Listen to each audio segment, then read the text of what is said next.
Yes, yeah. May I now invite Mr. Saurabh Basu from CDOT to present his discussion on common alerting protocol for public safety security perspective. Uh, Saurabh, Group Leader, CDOT, Government of India, high performing agile telecom solution architect with project team lead with 12 years of vast experience in telecom software product and geo intelligent product management and delivery. Sir, the floor is yours.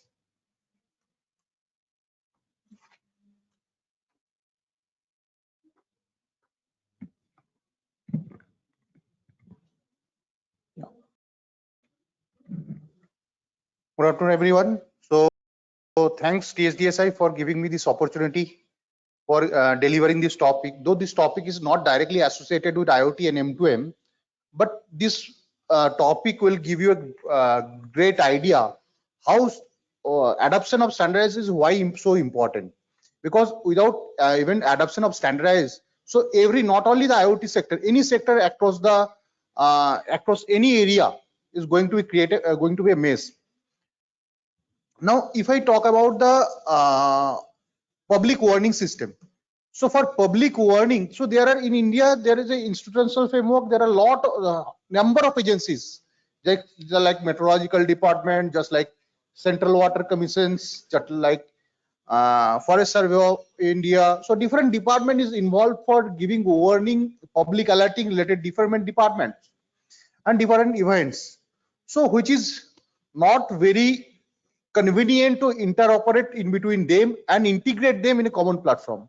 Just like Central Water Commission, who is responsible giving a warning related to flood to the common public. Now they don't have common interface with integrated with Indian Meteorological Department, who is giving alert related to rainfall. So this information exchange should be very much interoperable and understandable. So based upon this, how adoption of the standardized interface is required and essential for integrating all different kind of verticals against the disaster management authority. Now, also we need to understand for any emergency alerting, which is very essential and important nowadays with evolving of the with our unprecedented growth in the urban sector and the economical changes due to the global warming. Every year, every country is experiencing devastating disaster. Just like few days back, Turkey's experienced a severe earthquake, whereas more about 21 hundreds of people lost their lives.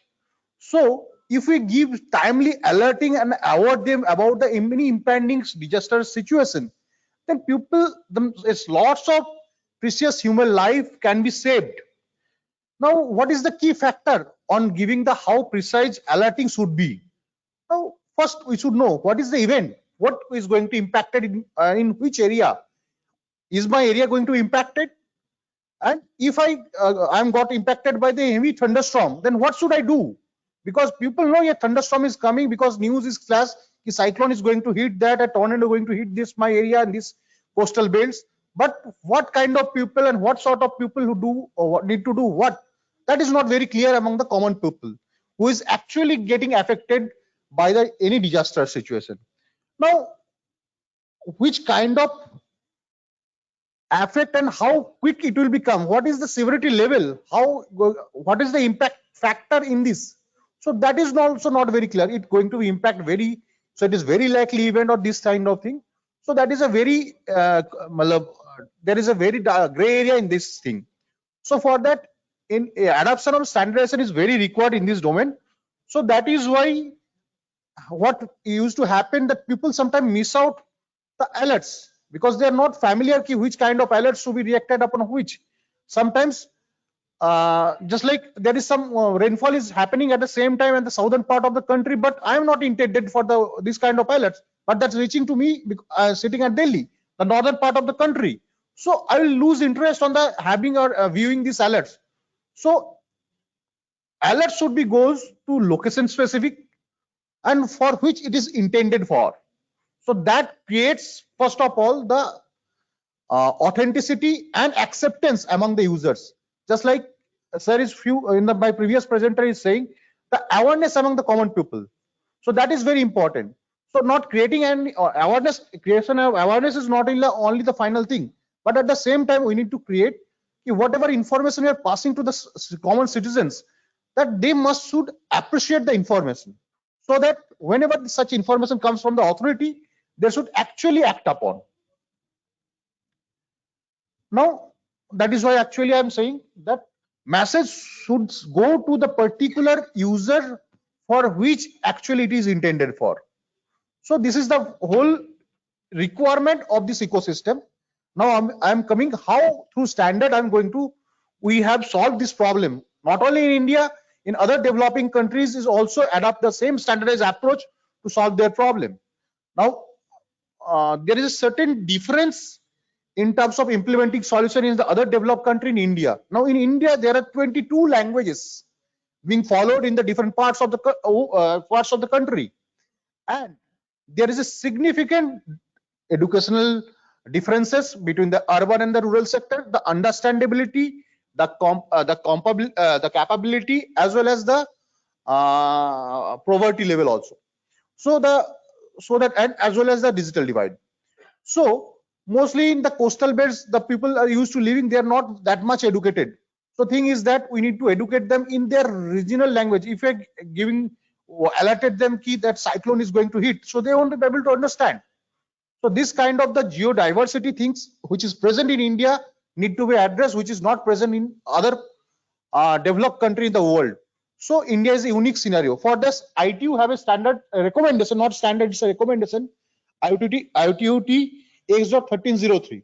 So based upon this recommendation, this common alerting protocol has been developed and adapted by the most of the developed country, and now also adapted in India and implemented in all 36 states, and is now operational. So what it does? So basically it standardizes the interface and the information exchange between any organization. So be it want to give alert about any gas leak, any terror attack, or maybe any cyclone or tornado, or maybe heavy rainfall. So same format, same unified interface can be used for information exchange. Now it also supports all media. Now suppose you want to send some broadcast message over the mobile phones. So same interface will be used. If you want to send this message over the radio, the same interface will be used. Now this is all together, the thing is there.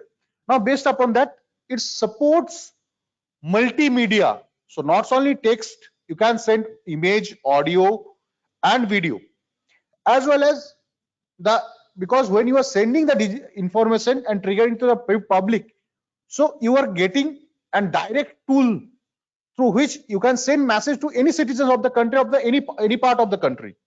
So ensure security and confidentiality and integrity of this information has to be mentioned. That is why digital encryption and digital signature within the system is also enabled of. And through that is why ITU has given a mandate that by 2025 all countries across the world should adopt this technology for implementing this. So CDOT, under guidance of Department of Telecommunication and National Disaster Management Authority, we have already implemented this integrated alert system for disaster management. Now you may inquisitive of the questions that how it is related to IoT. Now IoT, so not only IoT is for the smart living, smart agriculture, smart transport. It's all about, it's also having a good footprint about the managing the disaster situation. Now whenever you are putting the disaster, any meteorological sensors you are putting in your network, so that must having the capability of sending information in standardized format. So that is why this common alerting protocol will help us for information exchange between various meteorological sensors. Now this is all the initiative taken by the government for making our country disaster resilient, and this platform fulfilling all the government resilient, just like Honorable PM's 10-point agenda, which he have defined in for disaster risk reduction, Sendai Framework 2030, and Sustainable Development Goals. So all the global initiatives is followed by the thing. So this platform has been implemented considering and towards this initiative to make our country disaster resilient. Now, what is the thing? So we must consider the multi-stakeholders, because not every sensors or every device is not coming from the same vendors and same ecosystem. So multi-stakeholders should be supported. Now, the how different stakeholders can be integrated, until unless we come up with a common interface, common standards, it can't be integrated. That is why common alerting protocol and this whole integrated alert system comes into the picture. Now, multi-hazard. So as I already told, it should support any kind of hazard, be it a terrorist attack, it's also support, be it a child abduction, it also should support. Multi-phased, just like disaster is not like it's disaster is going to come. Sometimes disaster hits and it's having a severe impact and which persists for more than 2 weeks or sometimes it's 1 month. So in disaster recovery phase also the same systems can be utilized and used. Next thing is the multilingual. So that is the most important thing for India, kind of country where the so many languages are talked about by the different parts of the country. Now, multi-technology. Now, this solution has to be enabled by multi-technology. Now, by triggering same sensors, it should be disseminated over the telecom subscriber, it should be disseminated over the satellite subscriber, broadcasting, internet, any media you talk about. So this is why CDOT has developed this solution. CDOT has already integrated and now it's fully operational across the country. So these are the ministries already integrated, and this is shortly going to be launched by our Honorable Prime Minister. So as I already told, that this is the things, even giving us the traffic updates. Now in Delhi, we are experiencing heavy traffic situations when we are going back to Gurgaon, or we are coming to Gurgaon to Delhi. But if I am the based upon the something, so we can give a targeted warning over that this is the traffic situation, you may take the D route. So these are the fundamental things we can be used using these technologies. Now, same thing, the same technology, not only disaster. So COVID is not initially, well, though it's a pandemic, so you are taking it a different way, it stop whole world. Now, using COVID, during the COVID, when all are stuck within our home, so this solution come into the picture in communicating different parts of the country to send the updates on test location, isolation zone, hot zones, how the distribution rations, when the distribution of rations is going to on. So with help of DOT, within a short span of 5 days, this system has been rolled out across the length and breadth of the country. And you got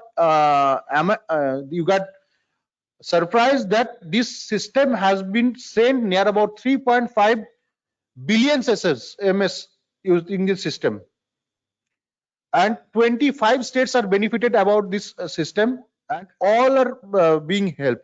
So I'm giving you one test utility of the systems. Just like after putting the lockdown, Haryana government sent a message through this platform. So they have sent some passenger is traveling from Delhi to Yamunanagar of Haryana.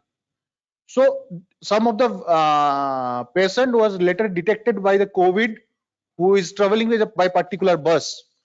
So what they did, so Haryana government just draw a simple polygon around the bus route from Delhi to the Yamunanagar and send this message: ki whomsoever is traveling by this bus, please go to the nearest COVID test center cases, because some of the patient traveling by the bus was found to be COVID affected. And later on, we have received an appreciation letter from the Haryana government, and through which Haryana government able to detect near about 25 COVID patient at the initial days of COVID. So this is how technology can take place, and technology can change the world. And this is the one of the graphical picture I prefer to showcase all over here. So whatever disaster you can think of or happened in last 5 years in the country, every disaster the system has been used, and and near about 5 billions of SMS has been disseminated using this system. It also supports 16 languages of the country, and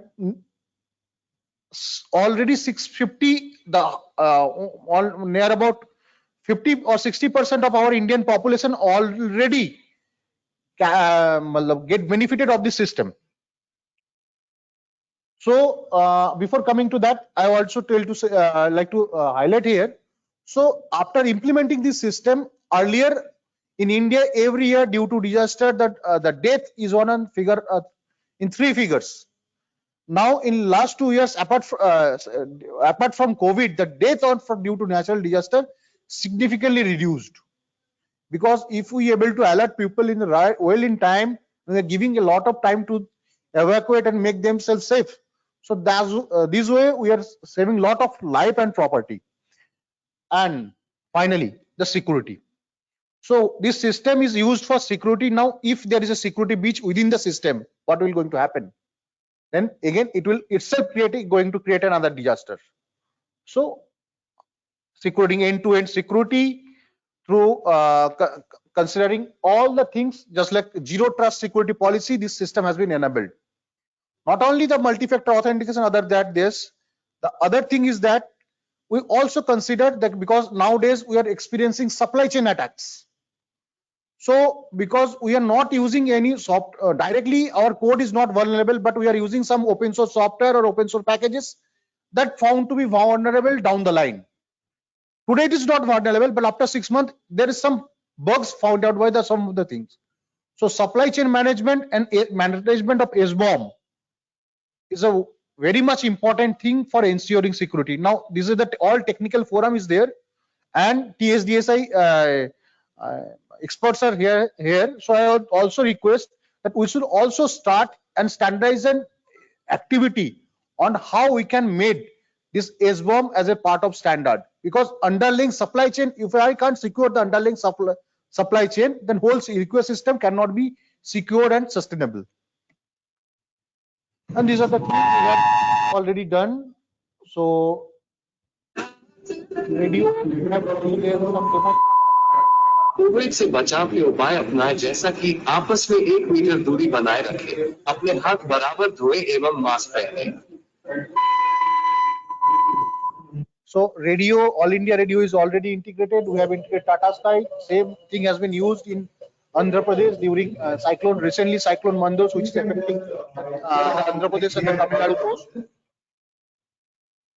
Most important thing, that in India, in other developed country, that broadcasting systems are CAP compliant. Whereas India, there is a mix of systems. Some of the new digital systems and some of their old legacy ecosystems are still going on. So with using and developing of the interworking unit, we retrofit all the system, make it in CAP compliant, so that though it's an analog system, which need not to replace the whole system, so it significantly cut down the capex of these things. So they need not to replace the whole system. By putting the interworking functions, they made whole ecosystem CAP compliant. The thing is that the TV and broadcaster, those are the not CAP compliant, but by putting the interworking function, we made them CAP compliant. Not only that, for the fisherman, we have integrated the NAVIC devices. So that NAVIC is the Indian satellite. ISRO has come up with the NAVIC chips, so which is having the Indian satellite connectivity, through which so small devices is being distributed by the state authorities to the fisherman. So which in the deep sea, where the common terrestrial coverage is not there, through the devices they can directly notification can come to an alerted they can be alerted upon. Same, we are also integrated the railway system also, the Indian railway system, the vast network of the Indian railways, one of the largest network. So we have integrated all most of the stations through this their passenger information system, through announcement and the display boards. It is already operational. We have also integrated the coastal sirens.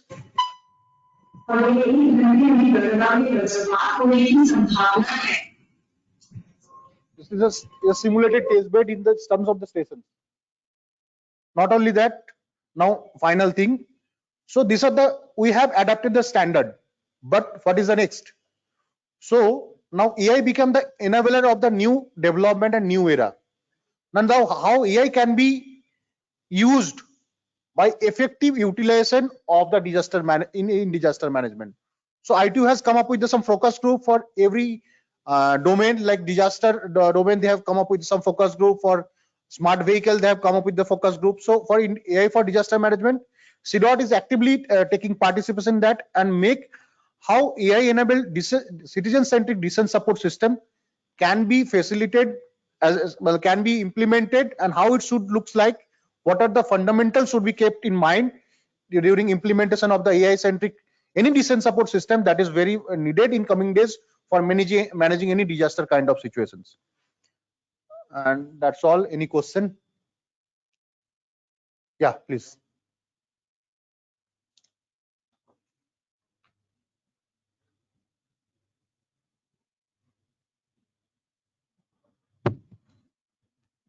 Thank you.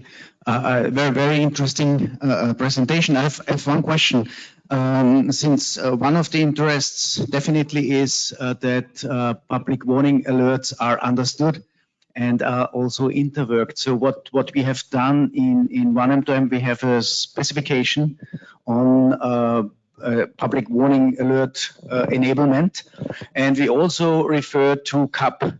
What would be interesting, maybe we cannot do it now, is whether you had a look at the specification and whether it is fine with the existing approach you took, or it would need changes, enhancements.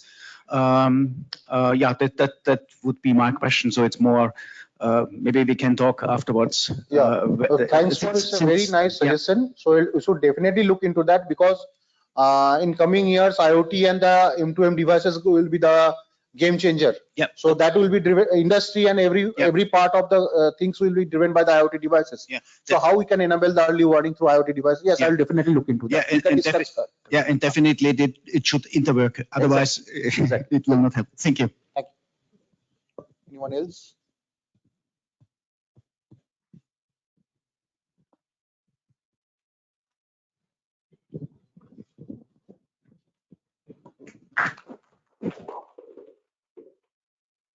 Thank you, sir. May I request Mr. Seung Myung Jong, 1M2M SDS Working Group Vice Chair, to kindly felicitate Mr. Saurabh Basu with a small memento as a token of our appreciation.